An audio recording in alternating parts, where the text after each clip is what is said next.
Meus irmãos, muito boa noite a todos. É com o coração muito agradecido ao Mestre amado Jesus que nós compartilhamos o aprendizado que temos tido à luz da doutrina espírita. Recebo um abraço afetuoso da nossa casa espírita, Allan Kardec Spirit Society of Maryland, e também as nossas afetuosas saudações da pessoa do nosso querido irmão Tênio. Que Deus abençoe a cada um de vocês e que Jesus ilumine o nosso entendimento, para que cada vez mais nós possamos abrir o entendimento e saber como funcionamos, quem somos, por que estamos aqui, para onde vamos e de onde viemos. Assim, meus irmãos, que na noite de hoje vamos falar de perispírito e casa mental. E nós vamos iniciar com a questão 27 do Livro dos Espíritos, em que nós precisamos aprender muito dessa lição. Questão 27. Haveria, deste modo, dois elementos gerais do universo, a matéria e o espírito, com E minúsculo. Isso está no Livro dos Espíritos, Causas Primárias, Elementos Gerais do Universo, Espírito e Matéria. E aí os benfeitores vão responder sim, e acima de tudo, Deus, o Criador, Pai de todas as coisas, Deus, Espírito e Matéria constituem o princípio de tudo que existe, a Trindade Universal. Deus, o Criador, matéria, espírito com E minúsculo, formam a Trindade Universal. Por que é muito importante, meus irmãos, para nós, que somos espíritos encarnados, compreender bem essa questão 27? É que nós estamos habitando um corpo material e quando nós habitamos esse corpo, nós interagimos diretamente. Nós somos influenciados, por questões oriundas do corpo espiritual e somos influenciados por questões oriundas do corpo material. Então, os espíritos também continuam respondendo a Kardec. Mas, ao elemento material, tem que se juntar o fluido cósmico universal, que desempenha o papel de intermediário entre o espírito e a matéria propriamente dita, por demais grosseira, para que o espírito possa exercer uma ação sobre ela. Ou seja, o fluido cósmico universal, ele faz essa intermediação, Ele provém do próprio Criador, porque tudo que existe no universo é originado do próprio Criador. Mas muitos ficam, aí vemos aí Espírito, Deus, Deus, o Criador, Espírito e matéria, e esse fluido cósmico universal no meio, que é essa energia. Por isso se diz que nós ainda não temos entendimento de Deus. Deus poderia talvez ser entendido para nós nesta estágio de evolução como uma energia amorosa. E aí então muitos ficam com a dúvida, Deus é o fluido cósmico universal? Não. Deus não é o fluido cósmico universal. O fluido cósmico é uma criação de Deus. Deus é o incriado, é o efeito. Então, é o princípio da matéria, o princípio elementar. Isso é o fluido cósmico universal. Então, nós, meus irmãos, estamos mergulhados nesse fluido, tanto nós encarnados quanto nós os desencarnados, como os peixes estão no mar. Assim que o fluido cósmico universal ele vai fazer com que o espírito, que também é criado por Deus, e a matéria, também criada por Deus, tenha esse elemento de ligação. Por quê? Porque o espírito, sem o fluido cósmico universal, ele não poderá atuar na matéria. E a matéria, sem o espírito, ela simplesmente se desintegra. Então, o fluido cósmico é essa intermediação, como nós vimos. E nós podemos, então, observar que existe um aspecto muito importante para o nosso entendimento. Como é que um ser, uma energia espiritual como nós somos, pode habitar um corpo tão denso e tão grosseiro e tão duro como se estivesse preso na matéria. E aí, então, o que acontece? Que o espírito ele é sutil demais para a matéria, e a matéria é densa demais para o espírito. Mas aí vem o fluido cósmico universal e equilibra isso. Então, a gente vai fazer uma ilustração de uma maneira simples, mas que vai entender por que o espírito necessita de corpos. Então, por exemplo, nós temos aqui uma hidrelétrica, e toda hidrelétrica passa por uma subestação e depois por transformadores até chegar nessa lâmpada, porque imaginem vocês se uma hidrelétrica sai desse forno, inunda todo Portugal, não é? Então, o que acontece? Do mesmo modo que a energia que sai de uma hidrelétrica sofre um descenso energético para poder acender a uma lâmpada, o espírito, do mesmo modo, sofre um descenso para atuar nas várias dimensões. Então, nós vamos ver aí que na questão 27A vai dizer o que nós estamos dizendo. Por quê? Por que acontece que nós temos que ter vários corpos? Porque se a energia do nosso espírito entrasse direto no nosso corpo físico, nós explodiríamos. Nós nos desintegraríamos. Então, por isso, nós precisamos de ter vários corpos. E ele diz assim: esse fluido será o que designamos pelo nome de eletricidade? E os benfeitores da humanidade respondem: dissemos que ele é suscetível de inúmeras combinações. O que chamais fluido elétrico, fluido magnético, são modificações do fluido cósmico universal, mas não é, propriamente falando, senão matéria mais perfeita, mais sutil e que se pode considerar independente. Então, nós trazemos uma outra comparação muito simples. O fluido cósmico, meus irmãos, seria mais ou menos como um transformador de corrente elétrica. Nós temos uma corrente de 220 volts e um secador de cabelo que funciona a 110. A corrente que entra é de 220, mas o aparelho é de 110.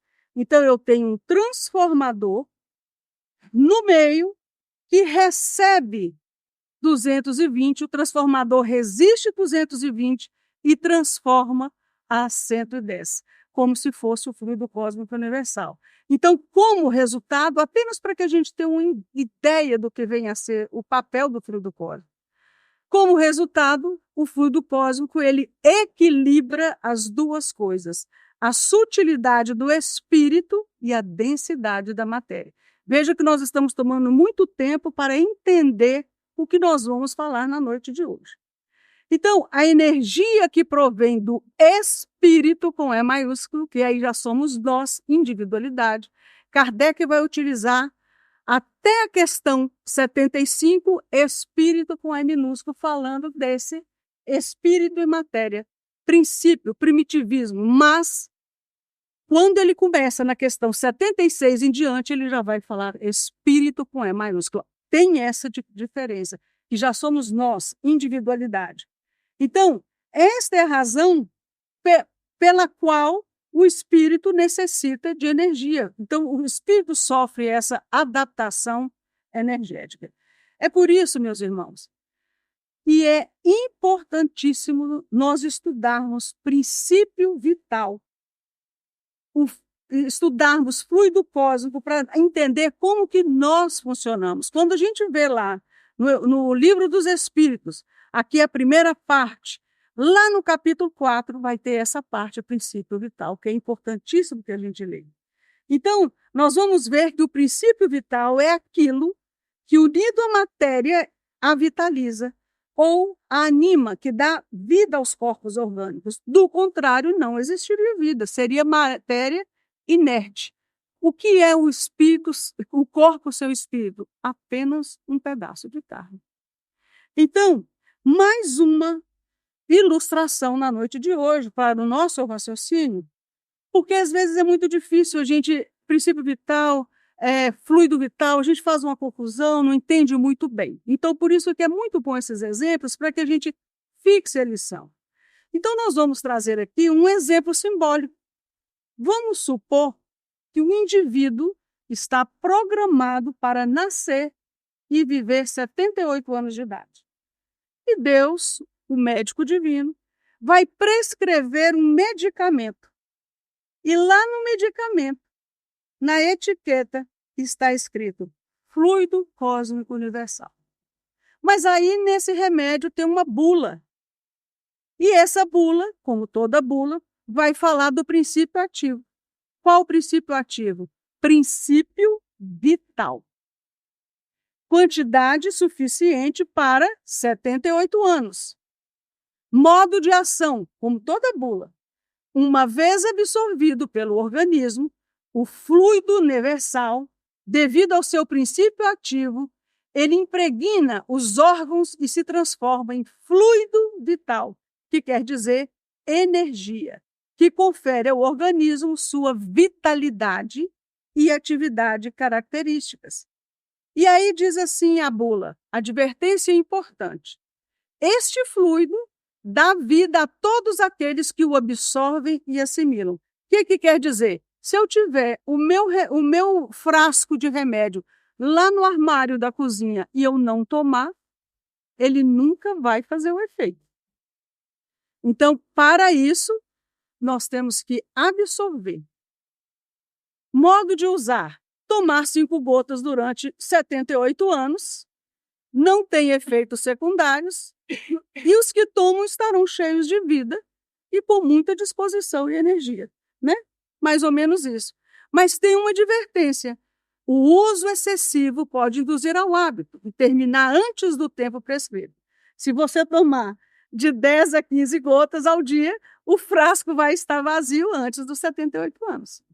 Veja o que é o fluido vital, o princípio vital. Então, o princípio é a palavra, princípio elementar. Se eu deixo no armário, ele continua sendo um elementar. Mas quando eu tomo, ele passa a ser um fluido vital, uma energia, um movimento. Ele dá vida, não de imortalidade, mas vida animal, né? Então, essa é uma maneira simples da gente entender coisas bem complicadas. Então, meus irmãos, qual é a diferença de princípio vital para fluido vital? O princípio, ele se torna fluido quando eu tomo. Depois que o princípio vital, ele é assimilado pelo organismo. Então, veja, o princípio vital se transforma pela ação dos órgãos. Essa é a diferença. Então, esse agente chamado princípio vital, sem estar conectado com a matéria orgânica, ele não é nada, absolutamente nada. Assim, meus irmãos, que quando nós encarnamos, nós basicamente nos justapomos a uma estrutura material. E por isso é tão importante nós entendermos as limitações da matéria, a ponderabilidade da matéria, a imponderabilidade do espírito. É importante entender isso, por que nós, espíritos, estamos habitando um corpo com vida orgânica, que tem vitalidade. Então, Kardec, quando estudou isso, ele não estudou isso por causa de biologia. Ele estudou isso porque ele quer entender como que um espírito vive dentro do corpo físico, né?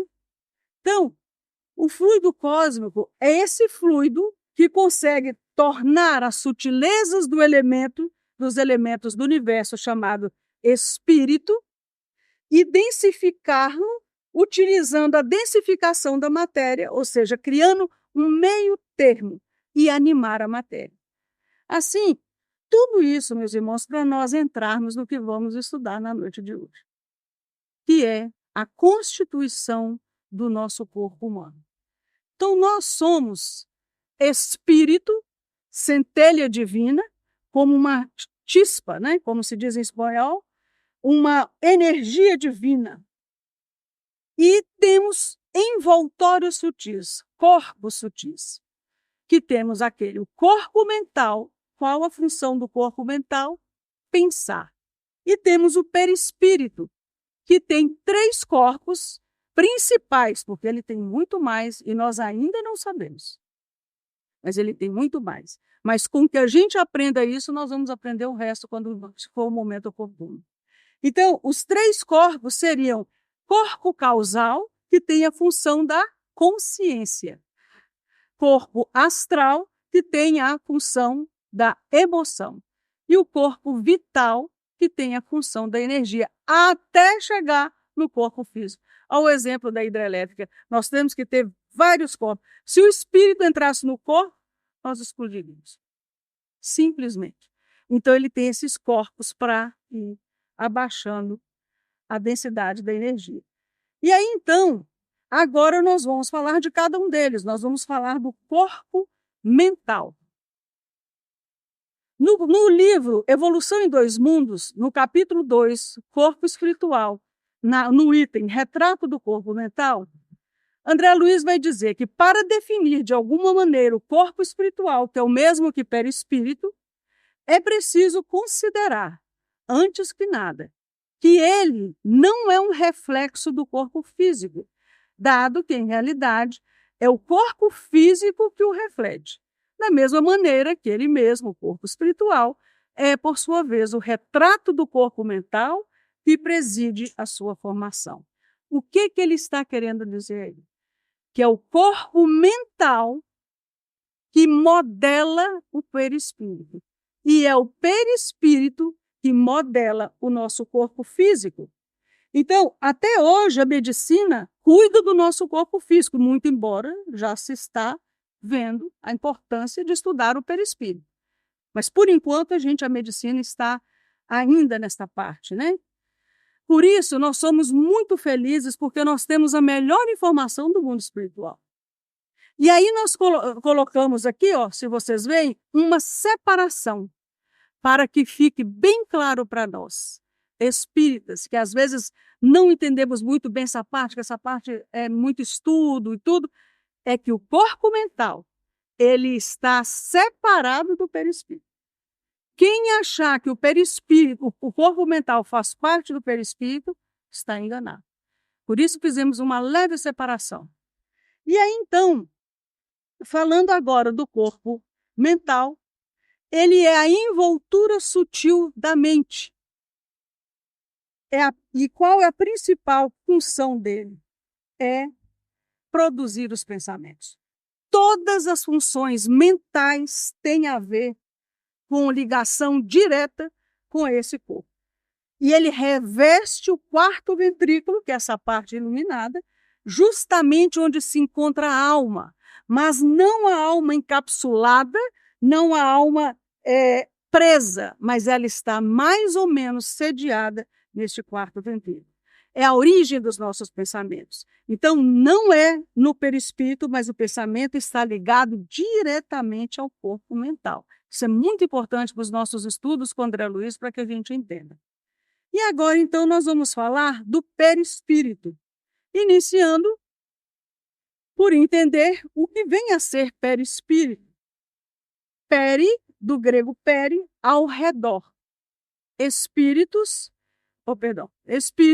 espírito. Então, perispírito é ao redor do espírito, que é exatamente essa substância vaporosa que envolve o espírito. É uma envoltura semimaterial do espírito. Então, nós vamos aprendendo que o corpo espiritual ou perispírito, ele é formado de camadas do tipo cebola. Assim como a gente deu da hidrelétrica, nós somos mais ou menos como se fôssemos camada de cebola. Quais são as camadas? Essas daí. Corpo astral, causal, vital ou duplo eterno. E aí, então, na questão 94 de O Livro dos Espíritos, Kardec pergunta: de onde se tira o espírito seu invólucro material? E ele fala, os benfeitores, do fluido universal de cada globo. Cada mundo tem o seu fluido cósmico universal. Razão por que não é idêntico em todos os mundos.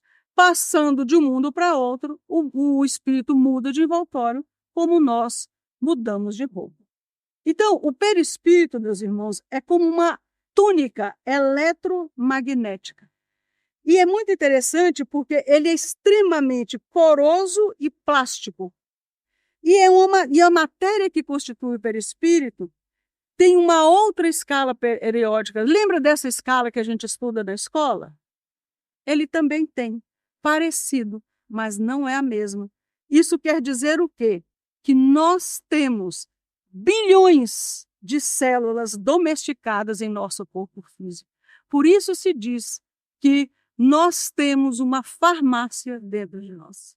Quando nós aprendermos isso, nós vamos ver aqui que toda cura é uma autocura. Já estamos explicando o porquê. E temos outros bilhões no corpo perispiritual, sob o comando do nosso espírito, sob o comando da lei de ação e reação, que são em tudo semelhantes às do corpo físico, mas não são iguais. E aí, então, vamos entendendo que saúde e enfermidade está diretamente dependente dessas células do perispírito. Por isso, quando nós almejamos uma cura, primeiro temos que curar o perispírito, porque é o perispírito que comanda o corpo físico. Quando a enfermidade chega no corpo, é porque o perispírito já estava adoecido, né? Então, aqui nós temos no livro A Gênese, Kardec vai dizer: o espírito encarnado ou desencarnado é o agente propulsor que infiltra num corpo deteriorado uma parte da substância do seu envoltório fluídico. A cura se opera mediante a substituição de uma molécula malsã por uma molécula sã. Então, como nós vimos que é o perispírito que modela o corpo físico, o que quer dizer? O corpo físico ele sofre a influência do perispírito, como dissemos agora há pouco. Para que tenha uma cura, é necessário mudar o perispírito para que o perispírito curado mude o corpo físico. Então, quando nós temos o passe como uma cura magnética, lá no livro Mecanismos da Mediunidade, por que, meus irmãos, que em alguns casos existe uma melhoria quando a gente toma o passe, inclusive existe cura, e também não existe nada, não acontece nada.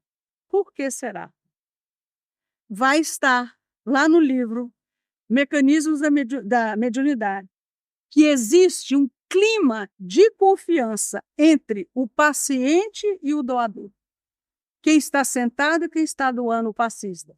Se cria um vínculo adequado, uma ligação sutil, podemos dizer, né? Entre o necessitado e o socorrista. Então, esse vínculo de forças, que ainda é desconhecido para nós, ele é capaz de fazer essa ligação com a ajuda do mundo espiritual na medida dos créditos de cada um. Isso aí está no capítulo 22 deste livro. Então, meus irmãos, o que acontece? É o próprio enfermo quem cura a si mesmo. O enfermo, ele dá o testemunho de sua confiança, né? E dá o testemunho do seu mérito. E aí, emitindo ondas mentais características. Por exemplo, nós estamos vendo aqui no passe. Tem um primeiro senhor que está tomando passe, mas a cabeça dele está lá no trabalho. Ele está preocupado com o trabalho, está preocupado com a vida dele, com o parente. Ele está com alguma preocupação. Ele não vai receber a cura, não vai conseguir. O segundo, ele nem está acreditando. Então, os raios vêm e voltam para o passista. Mas tem uma pessoa que tem esse clima de confiança, que tem fé, que acredita, que ora, que tem a sua confiança em Deus, na vida, nela mesma. Então, o perispírito dela se expande. E à medida que expande, vai haver uma autocura. Por quê? Porque veja que o perispírito dela está expandido e há uma troca de perispírito com perispírito. Assim que se dá a cura. Por quê? Aqui está explicando. Por que é uma autocura? Você recebe o recurso vital que vem do outro, coloca no seu espírito. Como que eu coloco? O meu perispírito coloca. E o perispírito a perispírito faz a troca de uma molécula malsã por uma molécula sã. Então, é muito importante nós darmos de nós mesmos. Quando Jesus faz a multiplicação dos peixes, ele fala: que tens? Nos convidando a também dar de nós. Eu não posso sentar e esperar que venha do céu. Não vai cair do céu. Né? Então, é através das diversas funções do sangue que muda e se converte uma pessoa sã no lugar de uma pessoa enferma. Então, tudo depende da pessoa que vai receber o passe, porque você é que se cura, é uma autocura. Seguindo com as modificações do perispírito, nós vamos ver modificações fisiológicas e patológicas. As fisiológicas é a de miniaturização. O que é a miniaturização? Encarnação e desencarnação. O que é a miniaturização? Aqui nós temos esse desenho. É quando nós vamos reencarnar. Nosso espírito ele tem que se diminuir para entrar no corpo de criança. E veja que todos nós temos muito medo de morrer. Que a coisa mais certa que vai acontecer é que nós vamos morrer. Quando, na verdade, o grande desafio é nascer. E todos nós já passamos pelo maior dos desafios, que é nascer. Por isso, porque é quando você faz a miniaturização, você tem que se deixar de ser um adulto para ser uma criança. Aqui mesmo eu vi o livro Nossos Filhos São Espíritos. Este livro eu recomendo para todo mundo, principalmente para os pais. Porque, às vezes, você vê uma criança, o espírito dela lá pode ser muito mais velho do que o pai e a mãe. Né? Então, meus irmãos, essa redução se chama miniaturização. E a encarnação, por quê? Porque nós temos que soltar a matéria da dimensão em que a gente está para adquirir a matéria da dimensão terrestre, ou seja, de onde está, do mundo espiritual para cá. E a desencarnação é a mesma coisa, é o contrário. Nós temos que nos desprender de toda a matéria deste mundo para receber a matéria do outro mundo. E tudo isso é uma mudança normal. Mas tem aquelas que são as deformações que o perispírito sofre. São as modificações patológicas. A zoantropia, em que o perispírito ele se transforma em animal, pode ter uma apresentação animalesca, e a mais comum é a licantropia, que é uma aparência de lobo. Tudo isso a gente tem que aprender. Como numa mesa mediúnica, às vezes vem situações como essa, você não entende, está aí explicado. E tem também a ovoidização, que não tem nem aparência de ser humano e nem tem aparência de animal. Ele tem a aparência de um ovo grande ou de uma cabeça grande. Para que veja quando o espírito está tão empedernido no mal. Né? E aí agora nós vamos passar para a nossa aura. O que vem a ser a nossa aura? É conhecida como o nosso cartão de visitas. É também chamado halo vital ou plataforma onipresente. Ela irradia uma espécie de atmosfera. O que quer dizer isso? É que ela é constituída de correntes atômicas dos pensamentos. Ou seja, nós suamos, nós exalamos, nós expulsamos, nós expelimos pensamentos. Por isso os benfeitores espirituais sempre estão dizendo para nós com relação ao nosso pensamento. Então, onde nós moramos? Aqui em Águeda, em Portugal, no Brasil, em Washington, nós moramos onde o nosso pensamento está. Olha a importância do pensamento e nós vamos ver aqui também. Então, a nossa aura, ela representa as várias camadas que são essas emanações fluídicas do corpo humano e dos demais corpos do perispírito. Como é que os espíritos nos conhecem? Pela aura. Por quê? Porque ela também, ela é, como se diz, uma folha fotográfica sensível, em que se fixam todos os nossos estados de ânimo, com as características mínimas, até aquilo que a gente esconde. Até os pensamentos mais secretos. Então, ela tem essas cores, essas imagens. Ela revela a nossa saúde, o nosso estado da mente, o nível mental, o caráter das pessoas. Por que tem pessoas que se aproximam de nós e a gente se sente tão bem? Outras você não consegue nem aproximar, por causa da aura. A gente sente, né? Por quê? Porque o perispírito ele não está fechado nos limites do corpo, como uma caixa, igual aquela senhora que estava tomando passe. Nós expandimos, saímos também, né? Por isso a importância dos pensamentos. Dizendo o quê, meus irmãos? Por isso Jesus dizia, se os seus olhos forem bons, todo o seu corpo será cheio de luz. Dizendo, em outras palavras, que o pensamento é tudo. Por que o pensamento é tudo? Quando nós desencarnarmos, para onde que nós vamos? A gente sabe para onde que a gente vai? Faz ideia? Porque às vezes a gente pensa que vai para um umbral, que a gente pensa que o umbral é coisa ruim. Umbral é sair dessa umbral da porta. Sair desse salão, sair do umbral para a recepção. Saiu dali, vai para o banheiro. Umbral é uma porta. Então, umbral é sair do mundo material para o mundo espiritual. Mas por que umbrais não passou Madre Teresa? Allan Kardec. Então, aquele umbral que a gente conhece do livro Nosso Lar, a gente já traz do nosso conhecimento, que todos temos raízes no catolicismo, do inferno para cá. Então, umbral para nós é ruim. Umbral é só a passagem. Agora, onde que André Luiz estava naquele momento daquele local feio? No pensamento. Quando ele muda o pensamento, ele muda de lugar. Por isso, Jesus na cruz fala entre os ladrões, aquele que arrepende, ele fala, em orando, mudou de lugar. Porque você sai de uma sintonia para outra. Então, o peso do nosso perispírito, que é o peso dos nossos pensamentos, é que vai depender a nossa posição mental. Então, o nosso perispírito, ele reage em fluxos mentais.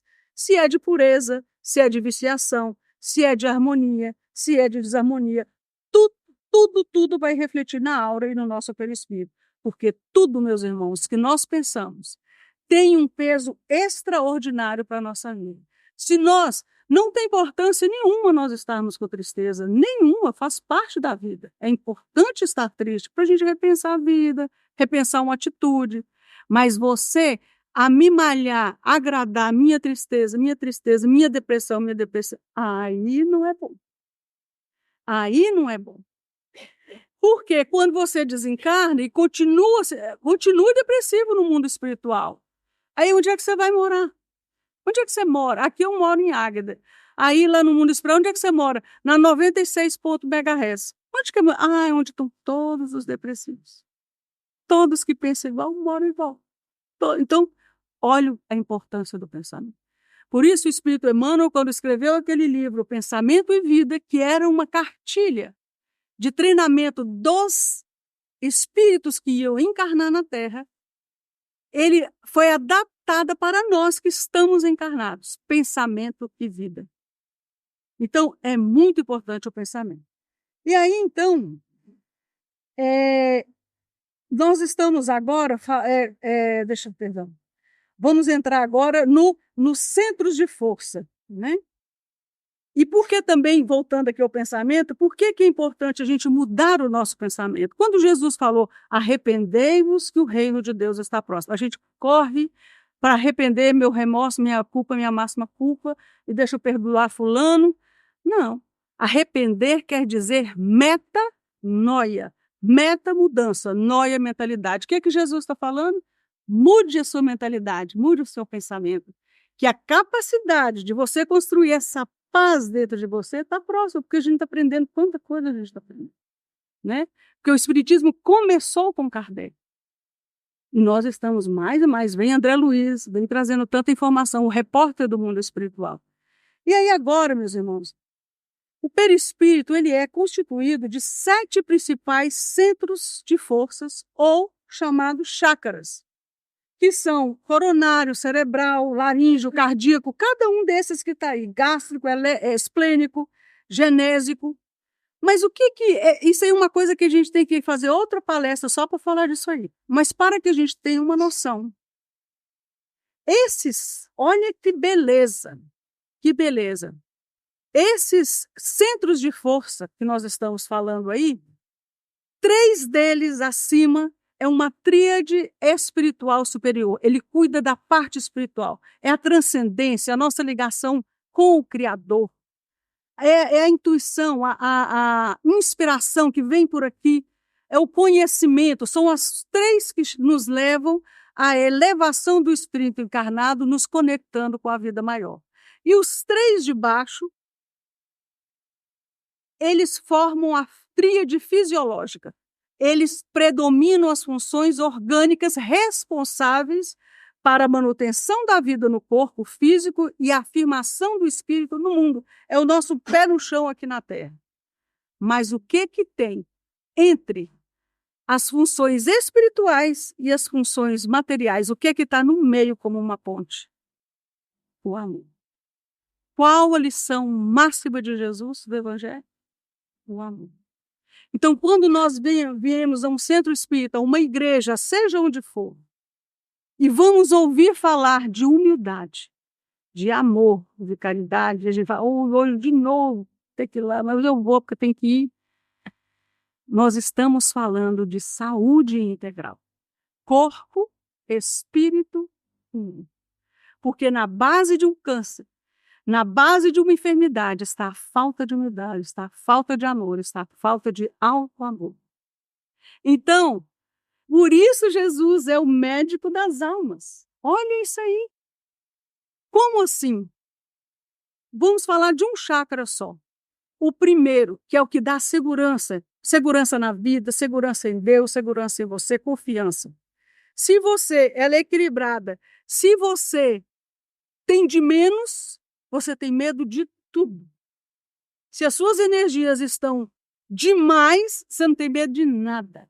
Você pega o carro a 140 e faz o nome do Pai e até 80 Jesus está no carro. Nem depois de 80 Jesus fica no carro. Então é aquela história. Você fala, livra-nos do mal e põe a 180 no carro. Você vai bater. Livra-nos do mal, mas não busques o mal. Vê a diferença? Então, o amor, meus irmãos, é de uma maravilha. Não é à toa. Jesus não pede para a gente perdoar, para a gente ser bonzinho. É para a gente ter reconforto íntimo. É para a gente ter saúde integral. E aí, então, esse centro, por que nós estamos falando? Olha que beleza. Esses centros de força, os chakras, que são centros de energia, são chamados chakras porque chakra, em sânscrito, quer dizer círculos. Então, ele vai circulando de uma maneira equilibrada. Se ele circula de menos, é do lado de cá. Se ele circula de mais, então os extremos não são bons. Igual o amor. O amor ele tem que ser equilibrado. Se eu amo de menos, eu amo meu filho, eu amo meu parente, eu amo meu amigo, meu colega. Amo, mas ele está precisando, o problema é dele. Ele que fez, agora ele que aguente. Mas eu amo. Chama-se crueldade. Mas, se eu amo demais, se fulano morrer, eu morro também. Amo demais. Também não é bom. Então, o que é bom? O equilíbrio. Por isso, o amor, bem entendido, ele é equilibrado. E aí, então, nesses centros de força, eles estão conjugados aos plexos, vibrando em sintonia ao influxo da mente. Por isso, o amor, meus irmãos, ele é o elemento gerador, catalisador, ou seja, que incentiva e distribui as energias que vão permitir o equilíbrio dos nossos centros de força. Quando nós vamos tomar um passe, por que o passe é dado assim? Porque está no chakra da transcendência. Tem médium que vai saber onde está doendo, onde está, não quer ver, então põe a mão aqui e tal, mas não seria nem necessário. E aqueles que não veem? Mas não seria necessário. Por quê? Ao impor as mãos da parte transcendental, vai direto para o chakra ponte do amor. E o amor se encarrega de equilibrar aqui e equilibrar. Veja a importância. Então, por isso que aí nós estamos vendo que amor é saúde integral. E esses centros de forças que estão conjugados com os plexos, o que quer dizer isso? Eles vibram sempre em sintonia, que pode ser de harmonia ou de desarmonia. Mas o que são plexos? Do latim plexus quer dizer entrelaçado. Isso aí é uma foto 3D, né, da rede de nervos ou vasos sanguíneos. E o que são Os plexos são as várias ramificações do nosso organismo. Nós temos ele por todo lado. Então, se o nosso pensamento não é bom, se a nossa emoção é afetada, vai doer o quê? O corpo inteiro. Vai enfermar o corpo inteiro. Está no sangue, está nas ramificações. Pensamento é vida. Por que tem gente que está tão doente? É óbvio que a doença é forte, mas ela está bem. Porque o pensamento dela é outro. E tem gente que está com uma gripe, mas é um desânimo, como se fala, um pessimismo, que ela morre. Ela morre. E o outro que está com um problema seríssimo está vivendo a vida. Veja o que é o pensamento. Então, voltando aqui no nosso estudo, vamos falar agora, nós falamos do corpo mental, falamos do perispírito, para entrar no perispírito. Corpo causal, que tem a função da consciência. Então, lá no livro Nosso Lar, André Luiz vai nos dizer que vamos verificar que o corpo causal é o ponto de registro, o banco divino onde encontram-se todos os nossos débitos e créditos. Causal, causa, lei de causa e efeito. Todas as nossas existências estão registradas nisso aqui. Todas. Todas as nossas. Sabe aquele controle remoto que alguém pede, você dá grossa... Toma aí. Está lá registrado. Sabe aquela ação generosa? Está lá registrado. Sabe aquele pensamento? Está lá registrado de todas as encarnações. Corpo causal é o ponto de registro, está registrado, do banco divino, onde a gente tem débitos e créditos. Quando eu sou grosseiro com alguém, eu tenho um débito. Quando eu sou amável com os outros e comigo também, eu tenho um crédito. Está ali tudo registrado. Então, diz André Luiz que ele é chamado como o constituído da nossa roupa suja, da nossa roupa imunda, tecida por nossas mãos e experiências anteriores. Ou seja, nele estão gravados todos os nossos pensamentos. Todos. Todas as nossas ações. Todas de vidas passadas. E cada um de nós, renascendo no planeta, é portador de um fato sujo, vamos dizer, do passado, para lavar no tanque da vida humana. Kardec vai nos dizer nas obras que é como mais ou menos para nós a cachaça, que é o alambique, e ele usa mesmo esse termo. Então, o que acontece? Que ali fica a sujeira, fica aquela fermentação. Com o tempo, vai a sujeira para baixo e vai ficando cristalino.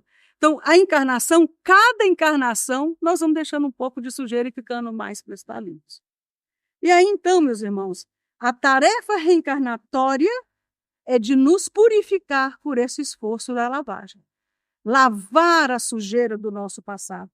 Purificarmos diante desse esforço, porque todos nós trazemos e está nesse corpo causal, então nós precisamos lavar essa sujeira.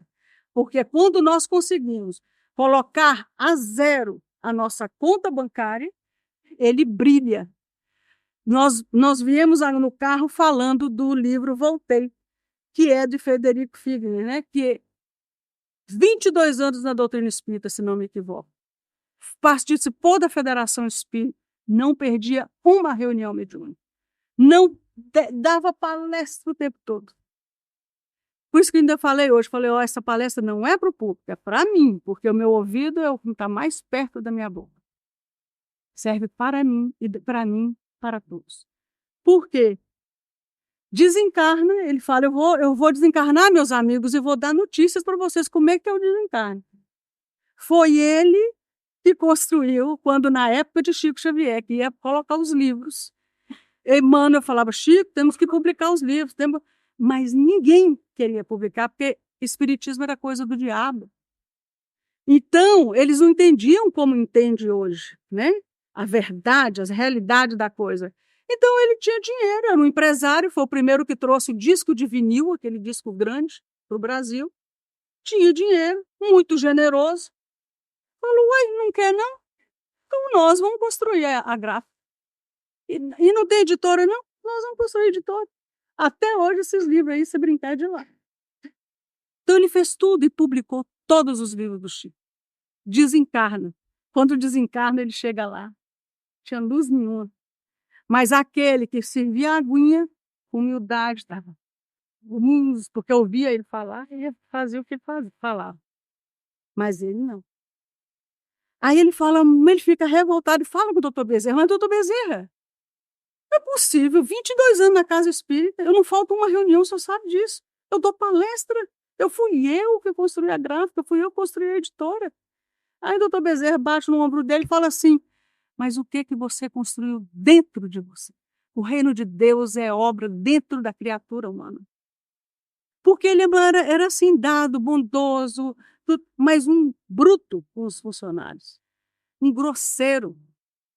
Não aproveitou para trazer para ele mesmo. Assim como todos nós estamos aqui. Eu não estou aqui porque eu sou ótima, eu estou aqui porque eu sou muito imperfeita. E eu preciso ouvir isso para eu me melhorar. Então vejam, é esse brilho do perispírito. Por que nós estamos sentados na mesa mediúnica? Porque a gente é maravilhoso, é melhor do que quem não está. Porque somente os imperfeitos podem ajudar os imperfeitos. Somos nós que ajudamos os espíritos? Ou são os espíritos que vêm dizer, não faço o que eu fiz para não estar como eu estou? Caridade deles para conosco. Então, meus irmãos, o corpo causal é essa túnica suja ou escura, né, das nossas ações negativas, ou também a túnica iluminada das ações construtivas do bem. Por isso dizia que Jesus tinha uma túnica sem costuras, porque Jesus era aquilo que ele falava. A diferença, e é por isso que ele brilha em qualquer lugar. No cego, quando ele ia curar um cego, como é a passagem que ele fala assim, que vês? Vejo como árvores. Que vês? Vejo como galhos. Que vês? Para ver se vejo pessoas. Por quê? A energia de Jesus amorosa era tão grande que se ele fizesse assim para curar, ele matava o cara. Matava o cara. É verdade. Ele vai de pouco a pouco. Vê o brilho. Quantos anos nós estamos falando aqui que a parte mais difícil não é morrer, é nascer. Conheça a verdade vos libertará. Nós não precisamos ter medo da morte. Morrer é viver mudando de lugar. Agora a gente sai da nossa casa e vem para cá. Quem está morto aqui? Nós, afogando na carne. Então, o que acontece com Jesus? Quanto tempo nós aprendemos na doutrina espírita que Jesus precisou para reencarnar 1.400 anos para baixar a vibração dele e entrar num corpo que, se nós não tomarmos banho, nós vamos perder. Você imagina um espírito que não precisa mais encarnar. E ele vem, esse foi o grande sacrifício, sair de um mundo iluminado e precisar miniaturizar 1.400 anos. Isso há quanto tempo? Há tanto tempo Jesus já iluminou. É isso que nós estamos falando, dessa túnica, né? Agora, olha que interessante. Ela impregna o genoma quando nós vamos renascer, porque são os genomas que vão determinar as nossas lutas atuais da reencarnação. Então, está nos genes.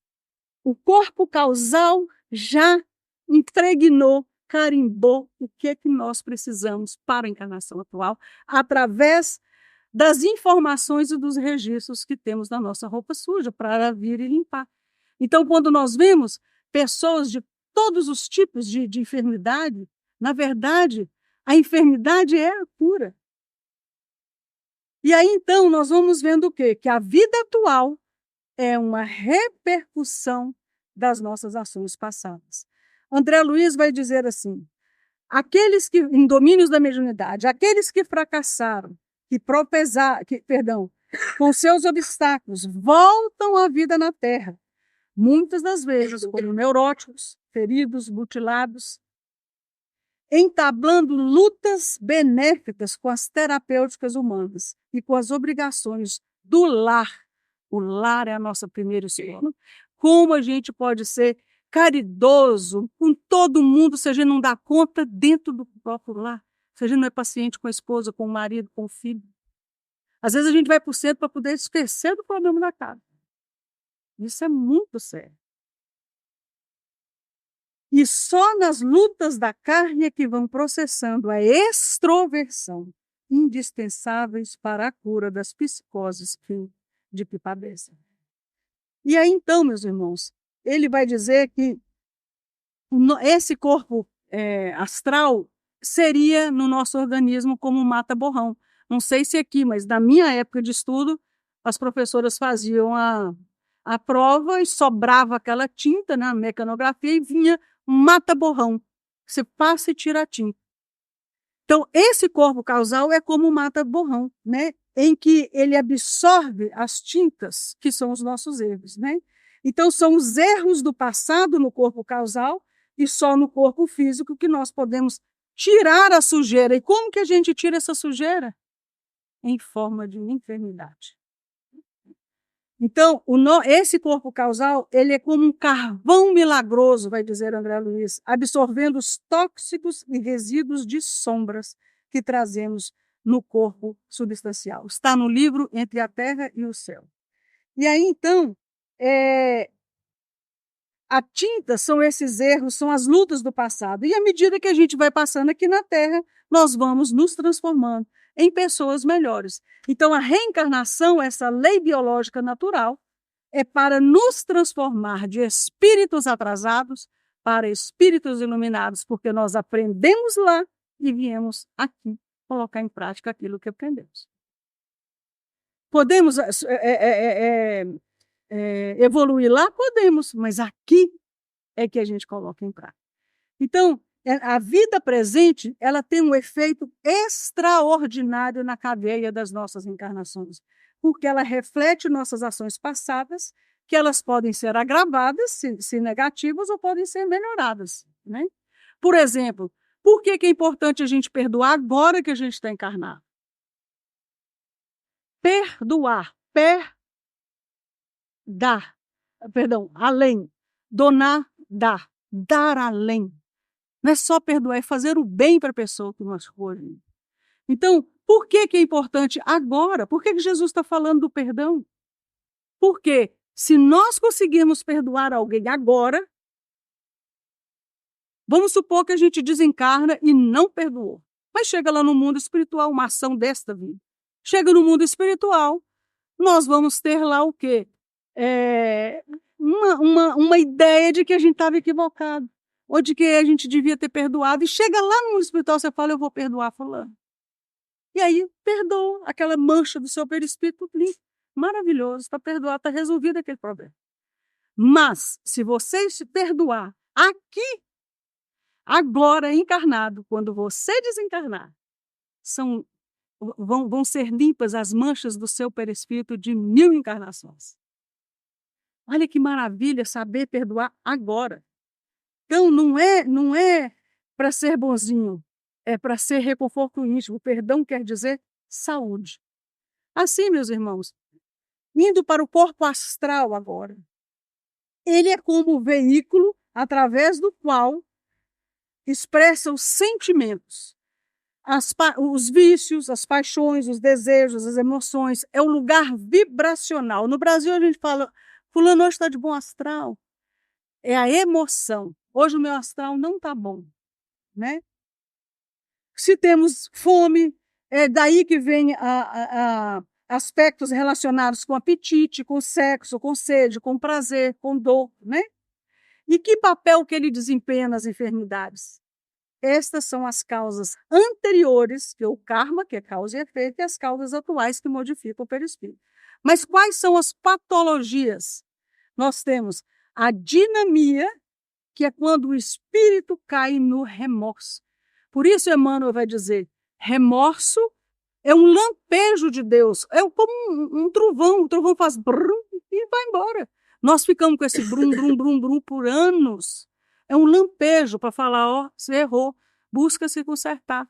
Mas quando você não faz isso, você fica no remorso, no remorso, no remorso. Não uma vida, não duas vidas, encarnações e encarnações, encarnados, encarnados.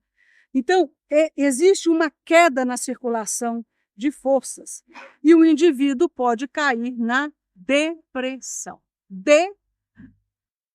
Para baixo. Pressão, empurrar. Depressão, empurrar para baixo o humor do paciente.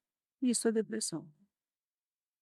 E ela pode ser mais leve ou mais intensa. E também a hiperdinamia é quando o indivíduo cai em delírios da imaginação.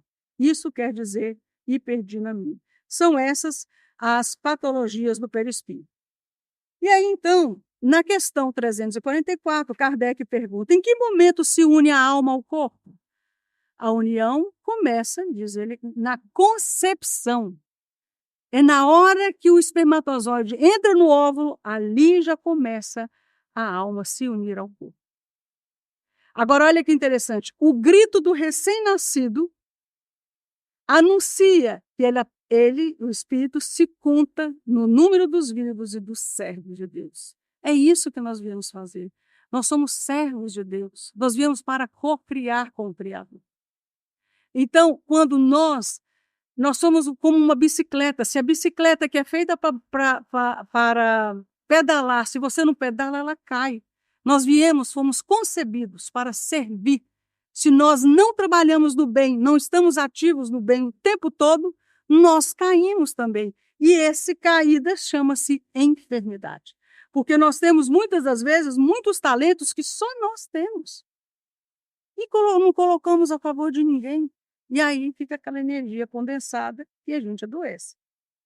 Então, Allan Kardec, na Gênesis, vai dizer: quando um espírito deve encarnar em um corpo humano em vias de formação, um laço fluídico o atrai com uma força irresistível desde o momento da concepção. Então, o perispírito é que dirige a embriogênese sob o comando do espírito, para ter esta formação do novo ser, que está subordinado à lei de causa e efeito. E agora, então, meus irmãos, nós vamos falar do último corpo, que é o corpo vital. Vital, que nós vimos lá no princípio o que é vital do vidrinho de remédio, né? O corpo vital, ou duplo etérico, ele é aquele que contém o princípio vital. São as forças radiantes, que são forças vitais no sangue, no sistema hematopoético. Ou seja, o corpo vital é aquele que contém o princípio vital. E o sangue é uma das fontes do fluido vital. Tanto assim que, numa transfusão de sangue, você salva o outro, né? Então, nós estamos falando aqui de coisas muito importantes, da maior importância, científica, inclusive, porque é a origem da vida, meus irmãos.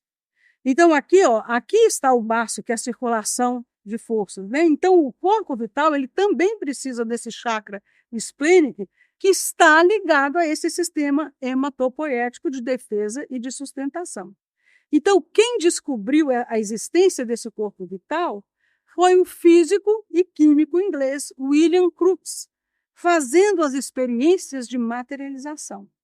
Crookes chamou de força psíquica o que André Luiz chamou de emanação neuropsíquica. E ele diz assim: descobri que esta força é emitida por pulsações intermitentes em forma de uma pressão. E aí nós vamos ver aí que Crookes constatou que isso que nós estamos vendo na foto, que a materialização da irmã Josefa, é o que está saindo da boca do médium, é o ectoplasma. E é o ectoplasma que está dando material para o aparecimento da irmã Josefa, que está aí atrás do médium. Então, Crookes chamou de força psíquica o que não é nada mais, nada menos do que a gente conhece o tempo todo, o ectoplasma, né? Que, por sua vez, é o chamado corpo vital ou fluido vital, conforme Allan Kardec. Então, nos domínios da mediunidade, o duplo etérico está formado de emanações neuropsíquicas que pertencem ao campo fisiológico, né? E que, por isso mesmo, não conseguem um maior afastamento do organismo terrestre. eles estão destinados à sua desintegração, coisa que ocorre no momento da morte renovadora. Então, meus irmãos, a produção de ectoplasma, que a gente ouve falar o tempo todo no centro espírita, do ectoplasma, estou soltando ectoplasma, é dada nas mitocôndrias. Então, esse corpo ou fluido vital, ele é essencial porque, inclusive, é ele que vai dizer quantos anos nós vamos viver.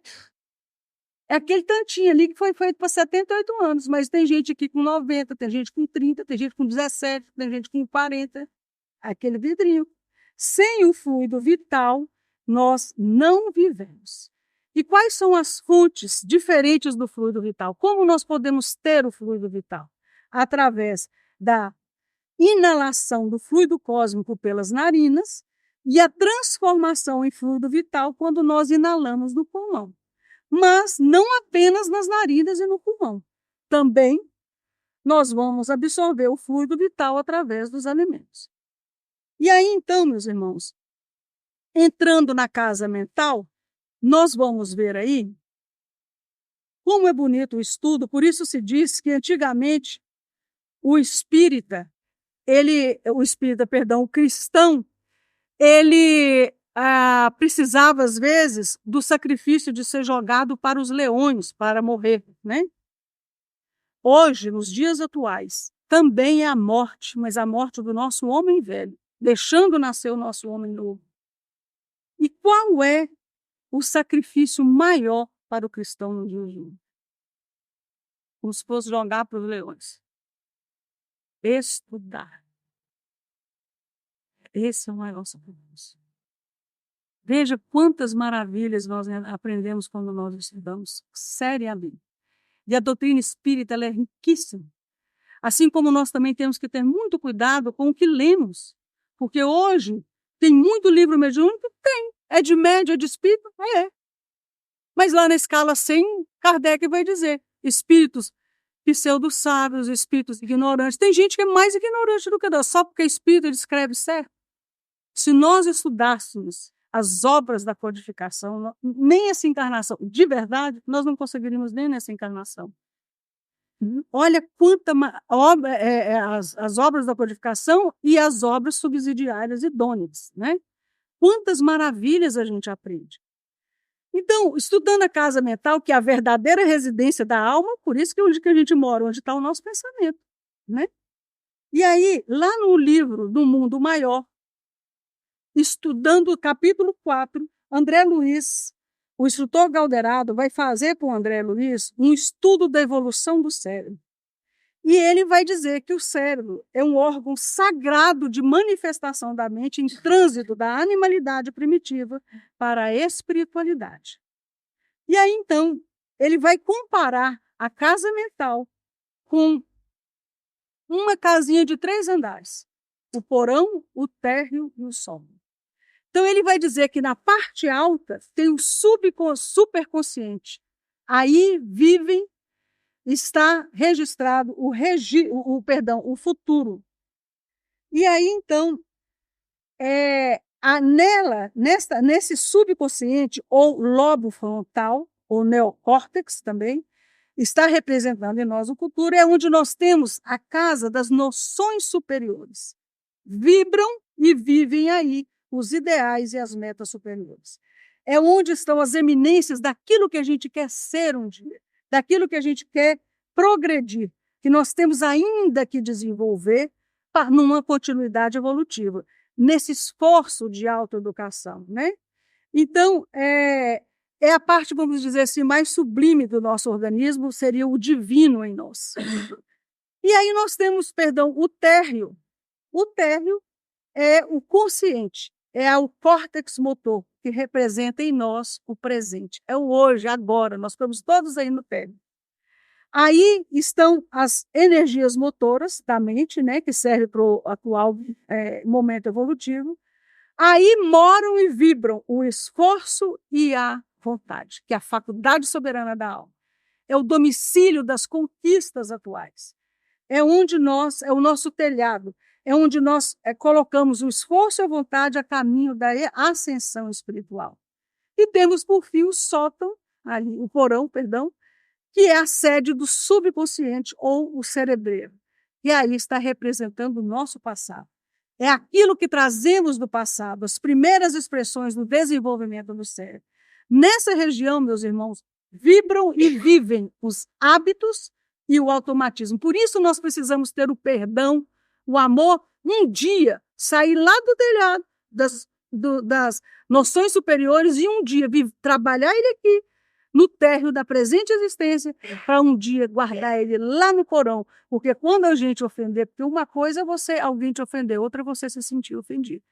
E aí a gente começa a ter isso guardado no nosso subconsciente, como um hábito, um automatismo, como também ninguém precisa avisar para o estômago que ele tem que fazer digestão.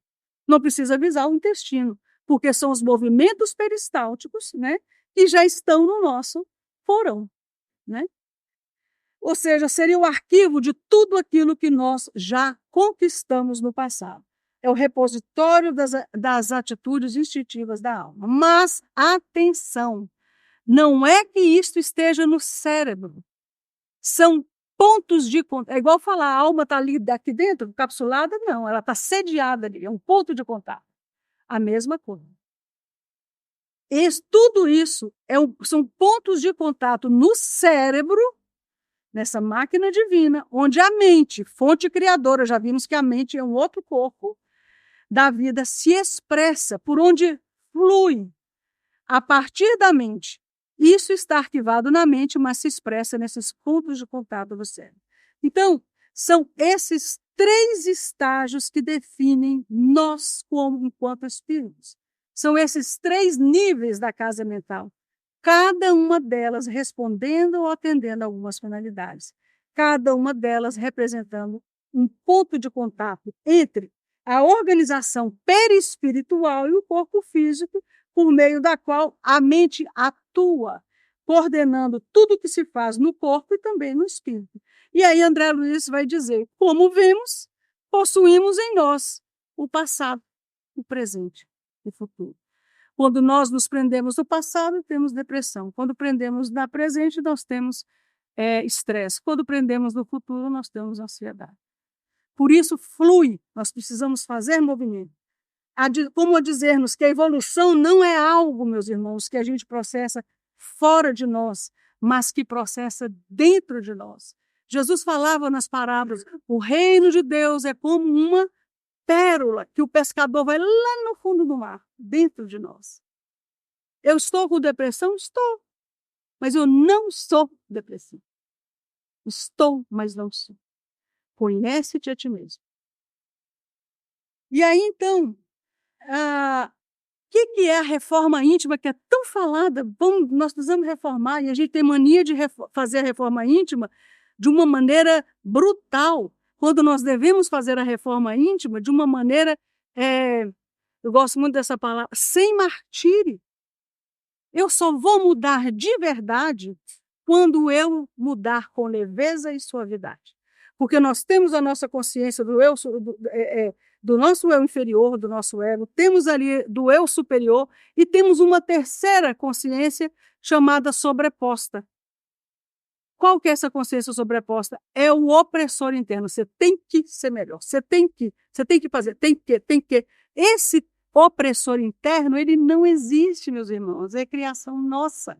Só de você saber isso, você já tirou um peso dos ombros. Vê? Então, quando se fala em reforma moral, o que é reforma moral? Tomar algo superior da nossa meta ideal, do sótão da nossa casa mental, trabalhar no térreo, no presente, na presente encarnação, para consolidá-la no porão como uma conquista definitiva do nosso espírito. Por isso o Espírito Emmanuel vai dizer, graças a Deus já não somos o que fomos, nem perdemos o privilégio de trabalhar. E o trabalho começa dentro de nós mesmos. Assim que a ideia é que existe esse fluxo, o que é futuro, pela ação presente, um dia vai se converter em um passado consolidado. Mas aí você fala assim, quer saber, eu vou me concentrar só na casa, só lá no telhado, porque lá são as noções superiores. Se esse fluxo não existir, nós estacionamos. Então, quando nós estamos estacionados, por exemplo, no térreo, vira rotina. É aquela fazeção de coisas que hoje estávamos falando.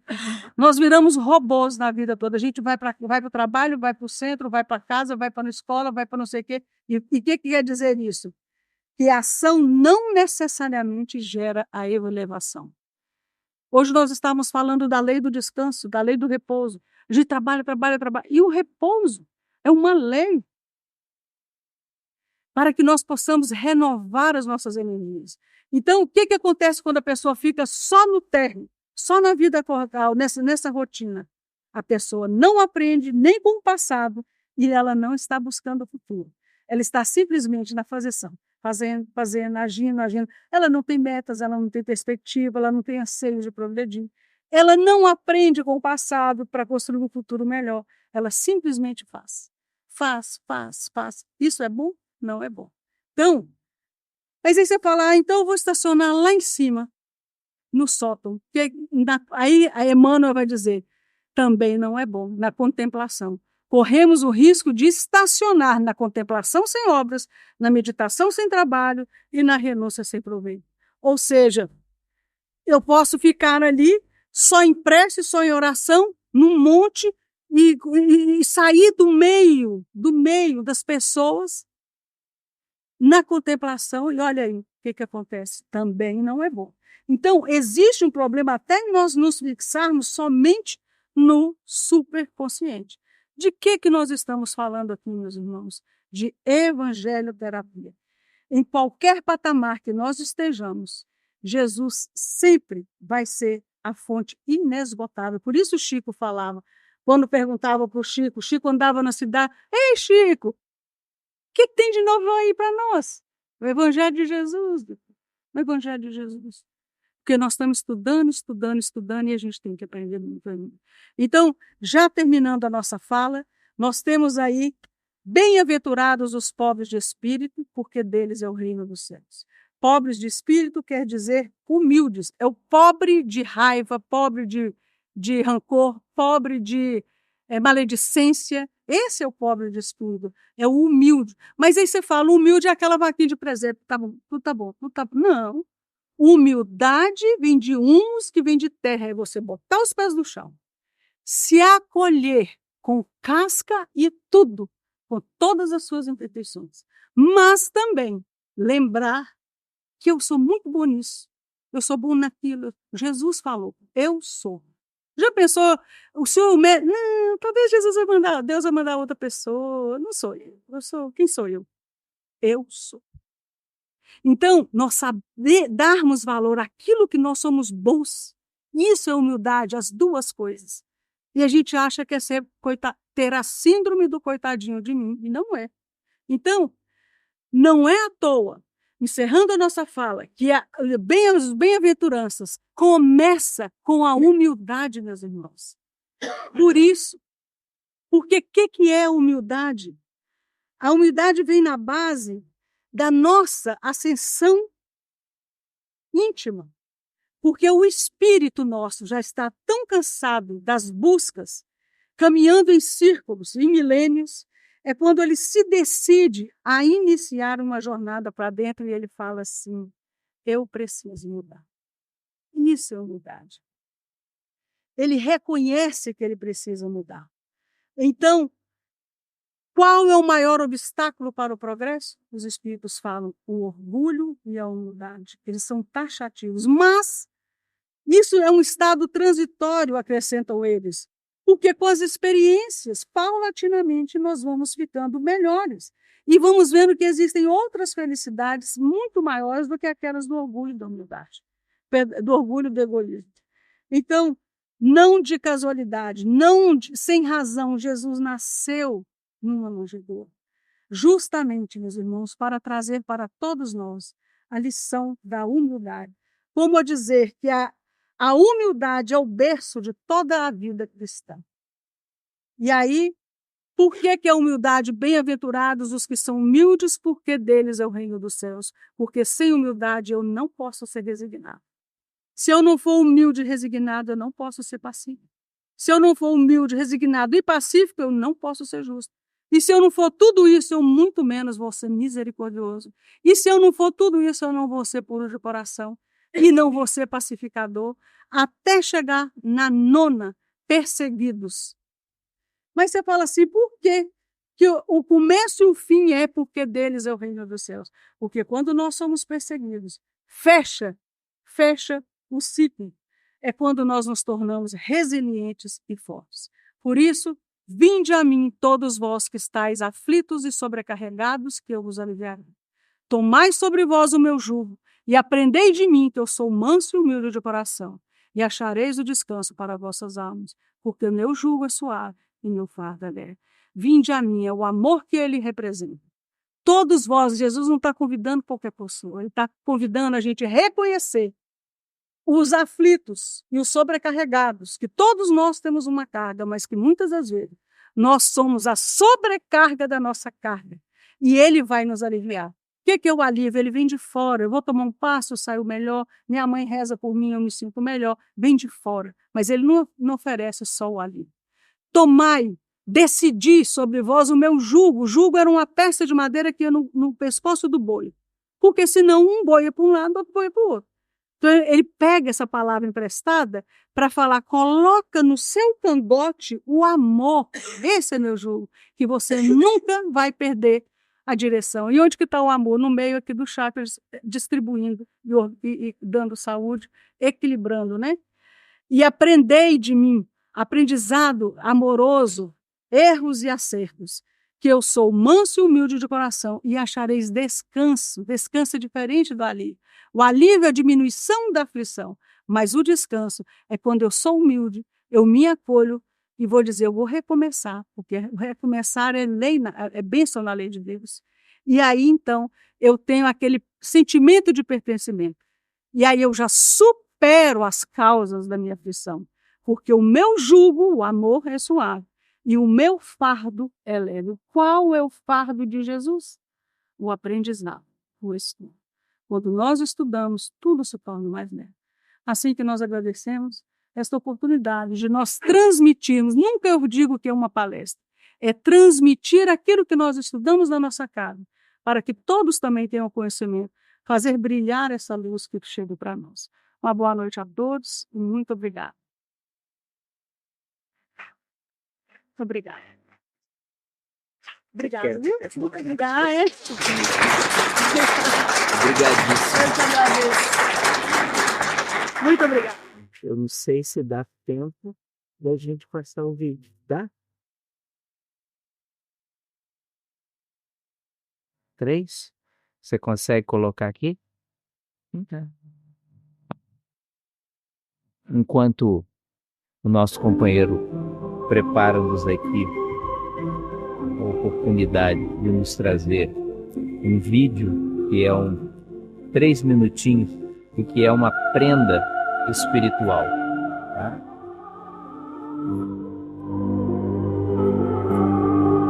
Aqueles que desejarem entender, aparece o fora espírito da associação.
O material poderá ficar?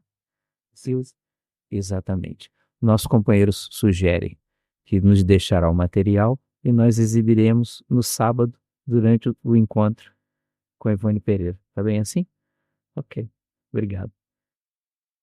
Vamos então fazer a nossa prece.